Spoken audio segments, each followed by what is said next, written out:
Hello, hello, hello. Good evening, good evening, good evening. Hello, Periscope. This is Chelselia Cookie Payne, founder of Pain and Glory Incorporated. Listen, I am so excited that you are a part of tonight's Periscope. Tonight is the beginning of a series of several Periscope broadcasts, as well as we're going to be doing some YouTube videos leading up to this year's Pain in the Pews conference. And so what we're doing is we're continuing the conversation. Last year, I hosted a conference, and the conference was entitled Pain in the Pews, Mental Health and Ministry. That particular conference was the third conference that I had hosted under the title of Pain in the Pews. The first two didn't necessarily deal with mental health and ministry. The first one was domestic violence in the church. Domestic abuse in the church. The second one was the second Pain in the Pews was serving with broken pieces, and those two were absolutely dynamic, and it helped so many people, and it was just both of those were great and impactful. But then we got down to last year, September of 2015. And I hosted the very first Pain in the Pews Mental Health and Ministry. And that was not only impactful, was not only meaningful, was not only, it made a difference in a huge way. That particular conference opened the door for the conversation to begin, to address the proverbial elephant in the room that's not talked about, that's not spoken about, but is definitely prevalent. We talk about mental health and ministry because a lot of times it's not addressed. We will talk about our physical maladies and the importance of getting your physical body in tune and checked out, and make sure that your blood levels are right if you're a diabetic, and making sure your blood sugar is right, and if you have a heart condition, making sure that you're doing heart healthy things to ensure that for longevity of life, and different things that we do for our physical body. However, how tragic it is to have a well-functioning vessel, but the actual thing that keeps it functioning, the heart and soul of it, is hurting. And a lot of times it is within the four walls of ministry that a lot of times people don't. Or let me take that back. Before we even get to the four walls of ministry, it starts a lot of times culturally in our homes. Many of us have heard the expression, what happens in this house stays in this house, and a lot of people have been hurt by that or damaged by that because they've not sought after the help that they needed. And so we're going to talk about that. Tonight we're specifically going to talk about pastors, ministers, and leaders in ministry who really need our support, who really need to know that they can indeed seek after support and seek after help, and it is not a sign of weakness, nor is it an indictment, or is it a statement against their faith. Because trust me when I say, when we talk about Pain in the Pews, mental health and ministry, we're not talking about the church and what the church is or isn't doing, but this is to help. This is in addition to. We never want to negate the power of prayer and faith. That is the foundation upon which Pain and Glory stands upon. Our very foundational scripture that we stand upon is Romans 8:18. For I reckon that the sufferings of this present time are not worthy to be compared with the glory which shall be revealed in us. We do not negate the necessity of prayer, and faith. Just as it is important for you to take care of your physical body and couple that with going to your physician and having your physician make sure that you are doing the necessary things to keep your physical body intact, whether it is anything from breast exams to prostate exams to diet, making sure that your diet is intact. All of those are important to your physical health. So it is with your emotional and mental health. We're going to talk about a few things that during my studies in this particular topic that I'm very passionate about, that I'm very serious about, very very passionate about, is the fact that I have looked up and I've learned and I've read and I've talked and I've heard and I've listened and I've not really interviewed but had discussions with ministers and leaders and heard from them and read articles, and I actually have one here that I'm going to read to you guys that really put strength behind the need for those who are in position that are leading, those that are the helpers, who's helping the helpers, that lets you know that there is a need and it's okay to get help. It's okay. Let me start. I was going to read the article first, or snippet of the article, but let me first start out by telling you guys about, there was a radio interview, and it was on Faith Talk Atlanta. It's a Christian radio station here in Atlanta, if you've never heard of it before. It's called Faith Talk Atlanta, and this particular interview was several months ago, and I had the opportunity to hear it. And it was of a minister and his wife, and he was talking about how when he was in seminary, that one of his instructors told him that going into ministry he would not have any friends. He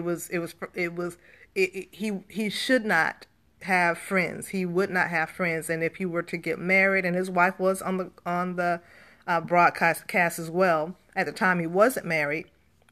But he said if he were to take a wife, that she too couldn't have any friends, because in ministry, when you are a pastor, that you have to be careful and guarded, and it was just a lot of stipulations, and he was so hurt by that, because of course, as many of us, most everybody I know, has friends that you grew up with or you become acquainted with over years or time. And then to be told that, once you take on this responsibility of pastoralship, friends are going to be scarce. And what's sad about it, although this man of God, he was much older during the radio interview. At the time he was in seminary, he's a young man, and it took him aback, and it really, it took him some time, some years, to really realize that, not having a support system, not having someone to go to, not having someone that you can release to and relate to was doing him harm, and it actually threw him into a depression, because he was pouring out in ministry. He was pouring out his heart. He was pouring out in these various areas, but nothing was being poured back in, as far as being able to release and be, open and honest and be able to share and get things off of him. So it threw him into a depression, which I can totally understand. If you think about it, look at the responsibility of leaders in ministry, pastors, ministers, evangelists, preachers, teachers. Look at the responsibility. They're the ones that people come and share their innermost issues with, good, bad, the weight of whatever's going on in their lives. They go and visit those that are sick and shut in, or either if they're not able to be there, they're getting calls to pray for those who are going through really major things. And then you have the weight of that. Then you have your own home, who knows what's going on inside the home. Then you have to, what gets me is, and this was something that I hadn't even really thought about until a pastor friend was talking about it to me. What if, within your congregation, if you are the pastor, or one of the ministers, but this particular person is a pastor. And he made a good point. He said, when someone in your ministry passes away, and you're close to them. You're just as close to them as the members of the church are close to them. Or, sometimes, they've been with the ministry for quite some time, and they pass away, and you're hurt. You're mortified. You're just as devastated as the family is. But then you're asked to stand up and do the eulogy. And that's a heavy weight to carry. When does the pastor get to grieve? What about, and he brought out, the same pastor I was talking to, a friend brought out a good point.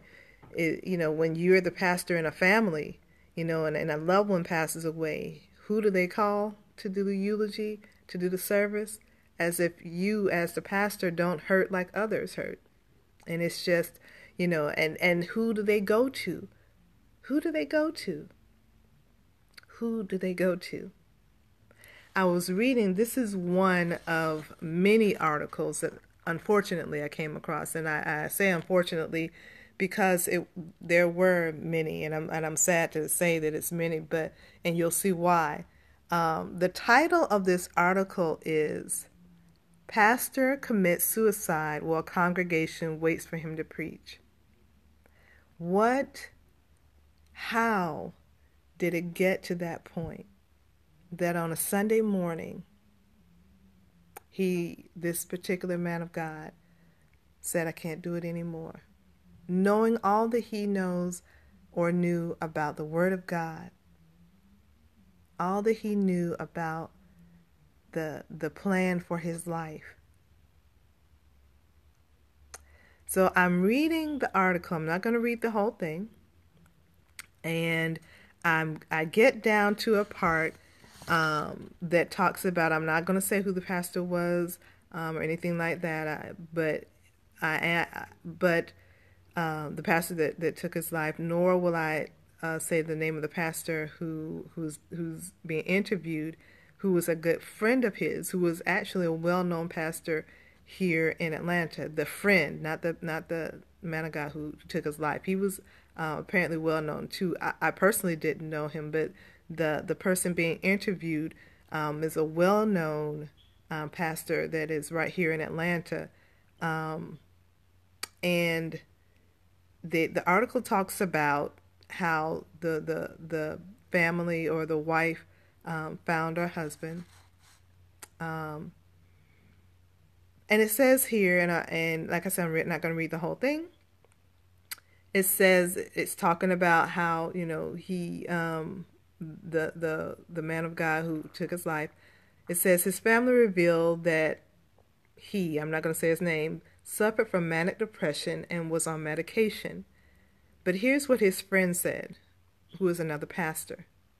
He said, quote, "He was suffering with," and then there's a pause, "some emotional issues that he had been dealing with. He was in treatment, but he just couldn't step away from ministry."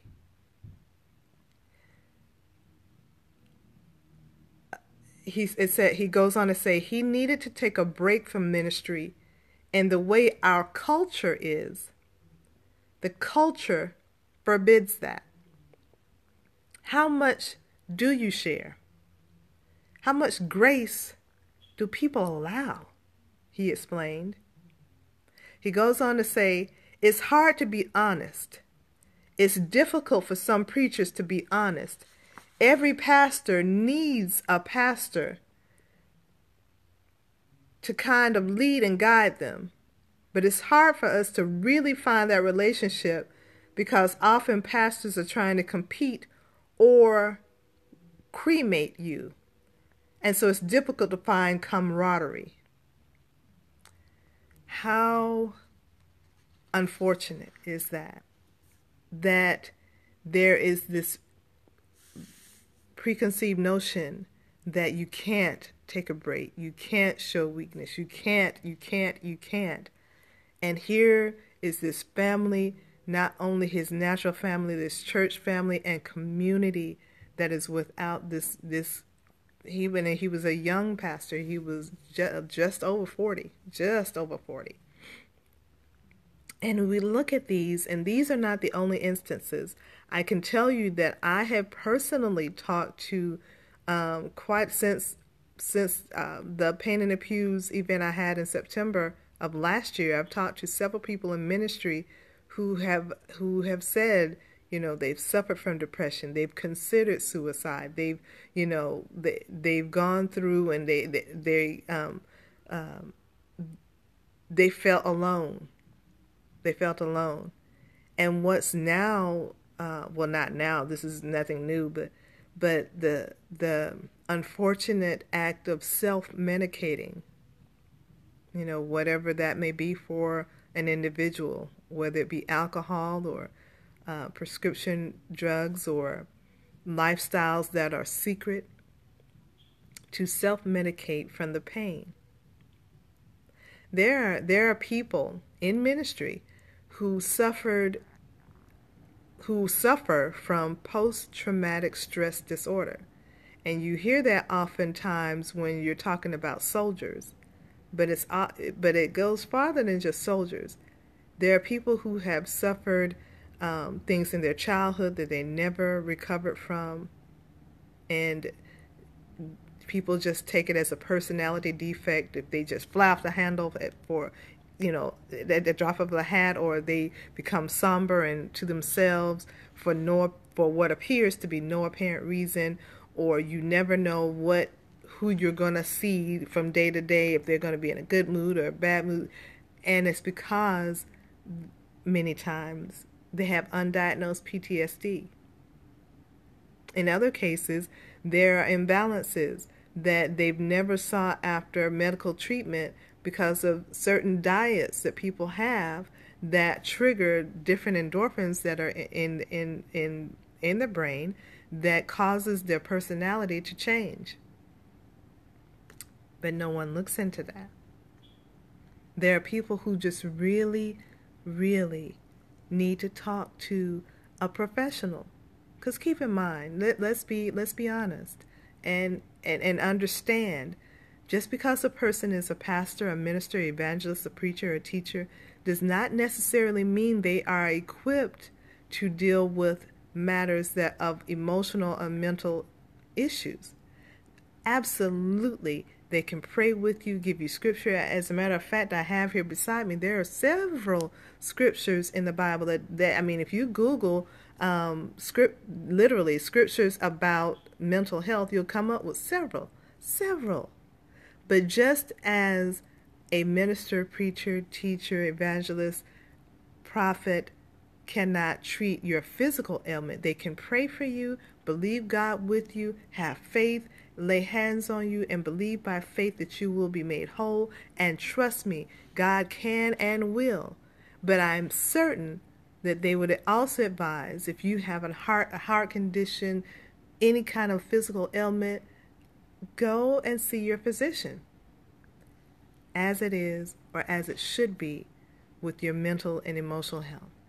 Seek out professional counsel, professional help. There are many psychologists, psychiatrists, counselors, coaches, and ministers that are well equipped to help. There are churches that are now offering emotional and mental health ministries within their ministry. Not very many of them, but there are some. Pastor Rick Warren has in his church a mental health ministry. Dr. Joyce Myers has a book or books out that deal with mental and emotional health. You'll see different churches that are really beginning to see the need for that, and which is great. But it starts at the head. Our pastors, our ministers, our leaders need to know that it's okay. It's okay to get help. As I said earlier, I came across several articles. I have here several. There's look at this stack of paper. Several articles about this is just pastors who have taken their lives. This is not contemplated. This is not thought about it. that have taken their lives. Think about that. Not talking about lay members, not talking about people on auxiliaries. I'm talking about documented case after case after case, story after story after story. It's okay to get help. And the saying, the cliche of, um, you don't, the only counseling that you need is at the altar. That's like saying, if I have breast cancer, the only treatment I need is at the altar.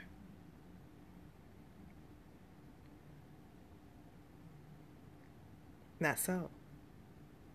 Now, the healing begins at the altar.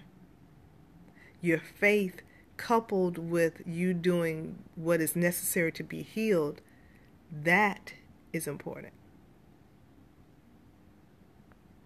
It's okay to get help. It's okay to get help. So listen, we're going to continue every Tuesday night, or at least we're going to try to do every Tuesday night, Pain in the Pews, Mental Health and Ministry. We're going to tackle a different topic. We invite you to invite others to be a part of the call of the broadcast. We're going to do some YouTube videos. We're going to share some things online. I'm going to share some excerpts from different sermons that I've heard of pastors that are actually talking about it. They're getting in the pulpits and they're talking about it because there is a serious need. There is a need, and people are hurting. People are literally dying. Pain in the Pews, Mental Health and Ministry. This is Chelselia Cookie Payne, founder of Pain and Glory Incorporated. Listen, follow us on Facebook at Pain and Glory, but most importantly, go to our website. You'll start seeing that I'll be posting more and more videos, more and more empowerment, more and more information. We've got upcoming events. Aside from Pain in the Pews, we've got upcoming events. We've got our Mother-Daughter Love Retreat coming up. We've got a lot of good things coming up. So listen, go to painandglory.com. That's pain with a Y, just like you see in the Periscope. Painandglory.com. Follow us on social media. If you have questions that you want addressed, as we're talking about Pain in the Pews, if there are some questions that you want us to, or topics that you want us to discuss during this Pain in the Pews Mental Health and Ministry series, please feel free to inbox us or share them or go online and let us know what your questions or comments are. We'd love to hear from you. We're on social media. We're on Twitter at Pain and Glory. We're on Instagram at Pain and Glory. Facebook, our Facebook page is facebook.com/Pain and Glory. We look forward to hearing from you. We look forward to seeing you. Again, this is Chelselia Cookie Payne of Pain and Glory Incorporated. Listen, it's okay to get help. Pain in the pews, pain in the pulpit. There is help. There is hope. There is help. There is hope. God bless.